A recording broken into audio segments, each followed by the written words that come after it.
अस्सलाम वालेकुम, बिस्मिल्लाहिर्रहमानिर्रहीम। मैं हूँ Aryan Imran. Welcome back to Aryan analysis. As we all know कि कल से सुपर 8 का मुकाबला जो है वो शुरू होने जा रहे हैं और उसमें कल पाकिस्तान का पहला मैच न्यूज़ीलैंड के खिलाफ है, जो कि कल पाकिस्तानी वक्त के मुताबिक 6:30 बजे नशर किया जाएगा। इस हवाले से पाकिस्तान की प्लेइंग 11, पाकिस्तान किस स्ट्रेटजी के साथ जा सकता है, बैटिंग फर्स्ट या सेकंड पाकिस्तान के लिए सूटेबल होगी, चेज़ करना चाहिए या पहले एक अच्छा टारगेट देना चाहिए, इस सारे सिनेरियो के हवाले से बात करेंगे और कोशिश करेंगे कि अज़्यूम कर सकें कि पाकिस्तान के पास क्या बेस्ट स्ट्रैटेजी है कि पाकिस्तान सेमीफाइनल के लिए क्वालीफाई कर सके, या इन तीनों मैचेस में से कौन से 2 इंपॉर्टेंट मैचेस हैं जो पाकिस्तान को जीतने चाहिए, जो कि पाकिस्तान के लिए आगे आने वाले इस वर्ल्ड कप के जो टॉप 8 का मरहला है उसके अंदर कामयाबी दिलवाएँगे। मेरे साथ एहतेशाम भाई मौजूद है। एहतेशाम भाई, thank you so much for coming.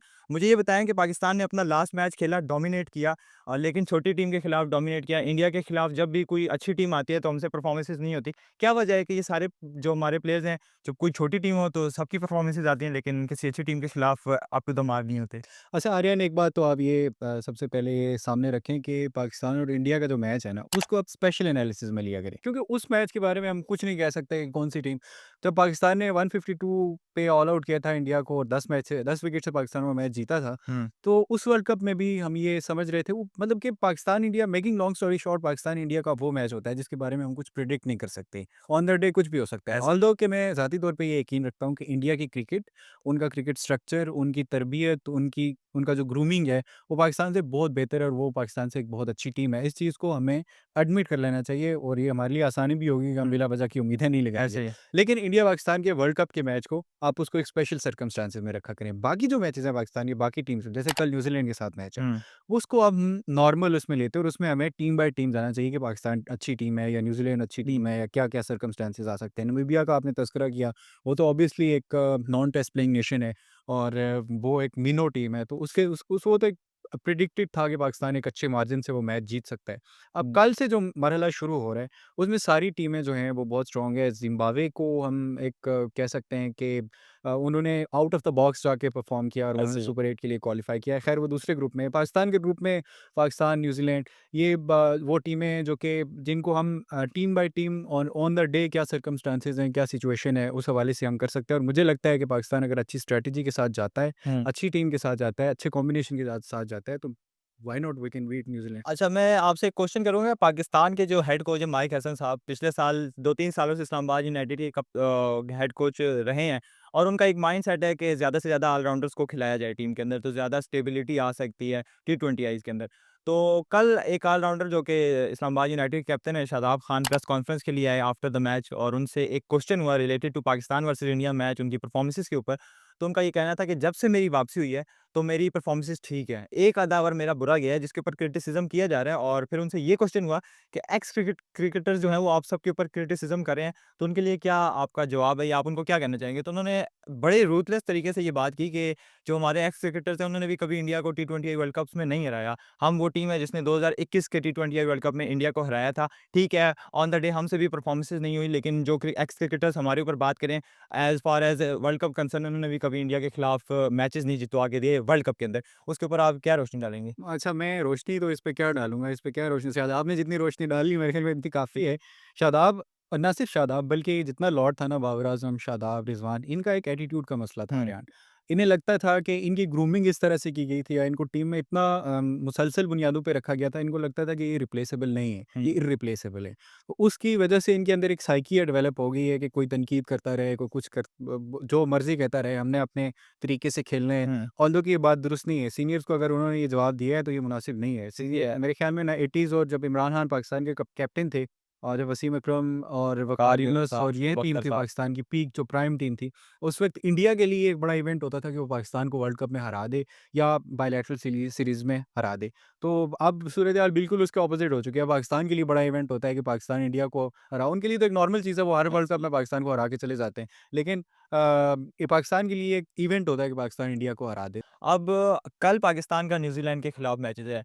भूल जाते हैं पास्ट में क्या हुआ, हम इंडिया से हार गए, ठीक है, एक ग्रुप स्टेज का मैच था, ऑन एंड ऑफ डे चलता है, लेकिन at the end of the day we want to win World Cup. और हर टीम का गोल है कि हम वर्ल्ड कप जीतें। ठीक है, सोशल मीडिया के ऊपर या फैन्स के दिलों में एक बड़ी हाइप थी कि हम इंडिया को हराएँ। लेकिन इस टाइम पर अब मेरा नहीं ख़्याल कि उस मैच को का तज़किरा करना या उसको दोबारा से उसके बारे में बात करना वो ज़्यादा मुनासिब होगा। पाकिस्तान वे फॉरवर्ड सोच रहा होगा अपने तीनों मैचेज़ को जीतने में।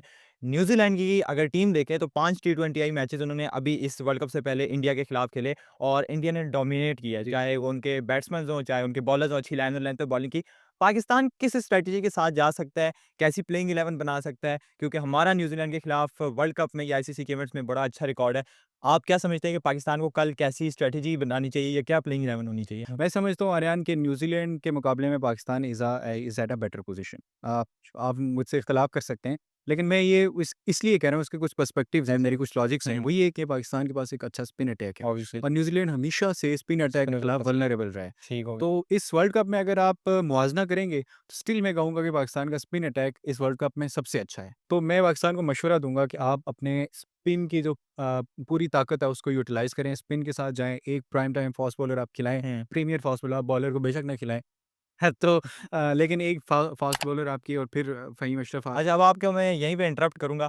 आपने कहा प्रीमियम को ना खिलाया जाए, आप अपने स्पिनर्स के ऊपर रिलाय करें। पाकिस्तान के pass on and of 6 spinners हैं अलबत्ता टीम के अंदर, जिनमें से 3 प्रॉपर स्पिनर्स हैं। साइम अयूब जो कि पूरे बॉलर माने जाते हैं। शादाब को आप छठे नंबर पे या नहीं, नाल पे रख मैं आपको सकते हैं। काट करूँगा, साइम आपके प्राइम टाइम स्पिनर से अच्छा परफ़ॉर्म कर रहे हैं। लेकिन मतलब उस कैटेगरी में वो चौथे हाँ, 5वें हाँ। नंबर के ऊपर आते हैं।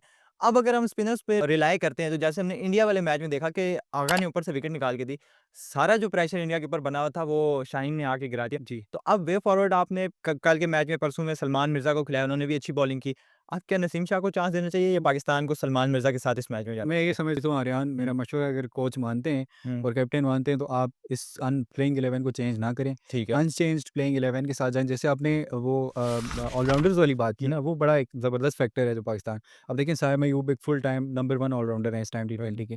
फ़हीम मुशर्रफ एक अच्छे ऑलराउंडर हैं टी20 के। तो मेरे ख्याल में बॉलिंग के ऑप्शंस के हवाले से, as far as bowling options are concerned, Pakistan को कोई मसला, कोई दिक्कत दरपेश नहीं होनी चाहिए। हाँ, बैटिंग एज़ ऑलवेज़ पाकिस्तान का एक प्रॉब्लम रहा है। लेकिन मैं ये कहूँगा Aryan, making long story short, कि पाकिस्तान को अनचेंज्ड प्लेइंग 11 के साथ जाना चाहिए कल के मैच। ठीक होगा।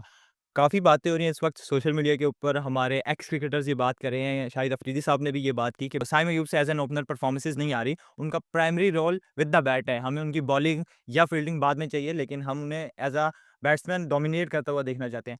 और शाहिद अफरीदी से जब ये क्वेश्चन हुआ कि बाबर आज़म के हवाले से आपकी क्या राय है? क्या बाबर को साइम से रिप्लेस करना चाहिए? तो वो ये कह रहे थे कि साइम को अगर उससे रन्स नहीं आ रहे, जो कि अनकंसिस्टेंटली वो नहीं रन्स कर पा रहा एज़ एन ओपनर, तो क्यों ना आप उसको चौथे नंबर के ऊपर ले आओ, क्योंकि रन्स तो वो ओपनिंग स्लॉट पे भी नहीं कर रहा और बाबर आज़म जो कि आई थिंक ओपनिंग पोज़ीशन पे ज़्यादा बेहतर परफ़ॉर्मेंसेज़ दे सकते हैं पावर प्ले के अंदर, उनको उनसे रिप्लेस किया जाए। तो इसके ऊपर आप क्या कहेंगे? क्या ऐसा करना चाहिए या पाकिस्तान को अपनी प्लेइंग 11 के साथ स्ट्रिक्ट रहना चाहिए? मैं तो पहले आर्यन, ये शाहिद अफरीदी साहब के बारे में कोई 2 जुमले का अगर आप सीधे बिल्कुल तो कहना चाहूँगा, he is always been an overrated player. हाँ, क्योंकि वो हमारे यहाँ ना एक कॉन्सेप्ट है कि बस को 2 छक्के मार दे, 3 छक्के मार दे, आपको कंसिस्टेंसी नहीं देखते, उसकी टेक्निक नहीं हुँ, देखते। बस वो हीरोइक्स हमारे दिमाग, कौम के दिमाग में।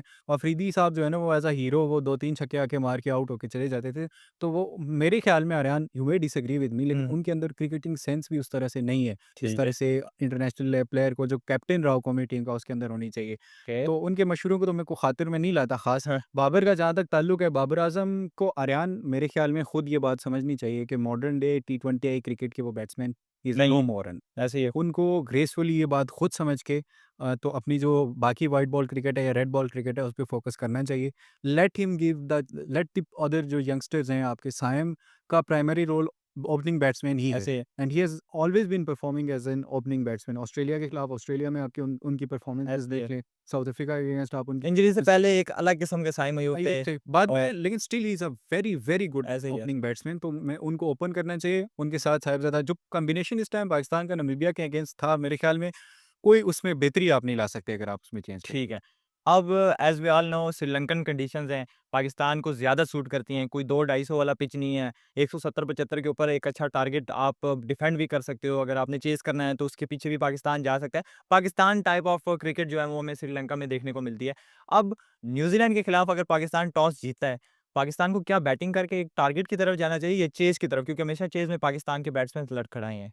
जी, ऐसा ही है, चीज़ में भी लग रहा है। इसमें एक और फैक्टर बहुत अहम है आर्यान, हुँ, कि ऑन द टॉप जो स्पिन है ना, वो बॉल स्पिन और तरह से परफ़ॉर्म करता है। मतलब हुँ, पहली इनिंग्स का जो टॉप के 8 से 10 ओवर्स हुँ, होते हैं, हुँ, उनमें स्पिन बहुत अच्छे तरीके से परफ़ॉर्म करता है और आपके जो स्पिनर्स हैं, वो मस्ट आपकी 3 से 4 विकेटें आपको निकाल के देते हैं। तो आई वुड रिकमेंड कि अगर आप टॉस जीतते हैं, you should go for fielding first, hmm, bowling first और let them set a total और फिर आपको चेस भी करना पड़े, तो आपके पास इतनी डेप्थ है कि आप चेस कर सकते हैं। लेकिन पाकिस्तान डिफेंडिंग में जिस तरह से तारीखी तौर पे अच्छा रहा है हमेशा टोटल्स को डिफेंड करने में, तो ये भी एक फैक्टर हो सकता है। सही। Let's see, leave it to the captain and coach ये कल वो क्या डिसाइड करते हैं। हुँ, और दूसरी बात ये ईरान के श्रीलंका की जो कंडीशंस है आजकल, जिस तरह हम देख रहे हैं क्लाउडी भी होता है, हाँ, हर सही। 30 मिनट के बाद मौसम बारिश श्रीलंका का आजकल हो चेंज हो रहा जाता होता है, है। ऐसे ही है। तो ये let's leave it to the day, toss जी, के से पहले आधे घंटे तक सिचुएशन को असेस करें और फिर उसके हुँ, मुताबिक फैसला करेंगे आप। ठीक होगा। अब पाकिस्तान के सुपर 8 के अंदर 3 मैचेज़ हैं। श्रीलंका के साथ खेलना है, इंग्लैंड के साथ खेलना है और उसके बाद आपने कल वाला मैच न्यूज़ीलैंड के खिलाफ खेलना है। न्यूज़ीलैंड को अगर आप हराने में कामयाब हो जाते हैं, तो आई थिंक थोड़ा-सा ईज़ी हो जाएगा पाकिस्तान के लिए वे फॉरवर्ड सेमीफ़ाइनल के लिए क्वालीफ़ाई करना। वहीं पर श्रीलंका अपनी कंडीशंस के अंदर डोमिनेट करते हुए आ रहे हैं। कल का मैच ज़िम्बाब्वे से हार गए, लेकिन उससे पहले देखें या उस मैच में भी देखें तो उनकी परफ़ॉर्मेंसेज़ विद द बैट आ रही हैं और ठीक है, ज़िम्बाब्वे ने अच्छी क्रिकेट खेली, वो उनसे जीतने में कामयाब हो गए। दूसरी तरफ इंग्लैंड जिस किस्म की क्रिकेट खेलते हुए सुपर 8 में आई है, आई एम नॉट एक्सपेक्टिंग कि इंग्लैंड पता नहीं कैसे आ गई। टफ, हाँ। हाँ, तो अब आप क्या समझते हैं कि पाकिस्तान को अगर 2 कोई टीम्स को टारगेट करना है एटलीस्ट क्योंकि एटलीस्ट 2 को तो हराना है, तो कौन-सी 2 टीम्स होंगी जिसको पाकिस्तान टारगेट कर रहा होगा कि इनको तो मस्ट हमने हराना है? I would go for England and New Zealand. हुँ, उसकी वजह ये है कि इंग्लैंड गोरे जो है ना, वो स्पिन के खिलाफ हमेशा वल्नरेबल है। अरे ऐसे ही। ये तो एक हुँ, प्रूवन फैक्ट है। ऐसे ही और बस आपकी स्पिन जो है वो आपका हथियार है। ऐसे ही। तो मेरे ख्याल में पाकिस्तान को इंग्लैंड, और जिस तरह से आपने तज़किरा भी किया कि आई डोंट नो कि इंग्लैंड सुपर 8 में कैसे पहुँच गया। वो मौजज़ा ही उनको लेके आया है। तो इस चीज़ को भी पाकिस्तान को ज़हन में अपनी बेसिक्स ठीक रखें, हुँ, अपना कॉम्बिनेशन चेंज ना करें। जो सूरत-ए-हाल है उसको रीड करें प्रॉपर्ली और अच्छा क्रिकेट खेलें, बेसिक्स को ठीक रखें, मैं फिर यही कहूँगा। और स्पिनर्स के ऊपर अपने फ़ोकस करें ख़ास तौर पे हुँ, और बैट्समैनों को भी थोड़ा-सा अपना वो दिखाने की ज़रूरत है। मेरे ख़्याल में न्यूज़ीलैंड और क्योंकि श्रीलंका तो एक होम टीम है ना, ऐसे ही है। और उनको मेरे एडवांटेज ख़्याल ये में इस टाइम में श्रीलंका और पाकिस्तान के दरमियान कोई ख़ास फ़र्क नहीं है। ऑल्दो कि ज़िम्बाब्वे ने बहुत out of the way cricket खेल के श्रीलंका को हराया है आखिरी मैच में। लेकिन मेरे ख़्याल में श्रीलंका फिर भी पाकिस्तान का एक कॉम्पिटिटिव है। तो श्रीलंका का वो मैच है जिसमें हम कह सकते हैं कि 50-50 चांस हो सकता है जीत जाएँ। लेकिन मेरे ख़्याल में पाकिस्तान को न्यूज़ीलैंड और इंग्लैंड दोनों पे एज है and Pakistan should go for them. Thank you so much Ehtesham भाई। सो जी, पाकिस्तान कल अपना पहला मैच खेलेगा सुपर 8 का न्यूज़ीलैंड के खिलाफ और जैसे हमने एहतेशाम भाई से बात की, डिटेल में एनालिसिस किया कि पाकिस्तान की क्या गलतियाँ थी, पाकिस्तान किन चीज़ों को इम्प्रूव कर सकता है और कैसे सेमीफ़ाइनल के लिए क्वालीफ़ाई कर सकता है। इस हवाले से आपकी क्या राय है? क्या पाकिस्तान को अपनी प्लेइंग 11 में चेंजेस करनी चाहिए या फिर दोनों विकेट कीपर्स के साथ पाकिस्तान को जाना चाहिए? क्या साइम अयूब को एज़ एन ओपनर स्लॉट छोड़कर चौथे नंबर के ऊपर आकर बाबर आज़म से रिप्लेस करना चाहिए या फिर साइम अयूब को उसी प्लेइंग 11 के साथ with the bat as an opener ही खेलना चाहिए? क्या शाहीन शाह अफरीदी की जगह इस प्लेइंग 11 में बनती है या सलमान मिर्ज़ा के साथ जाएँगे? इस हवाले से आपकी क्या राय है? अपनी राय कमेंट बॉक्स में ज़रूर शेयर कीजिएगा। मिलते हैं नेक्स्ट वीडियो में आफ्टर द मैच। तब तक के लिए इजाज़त दीजिए। अल्लाह हाफ़िज़।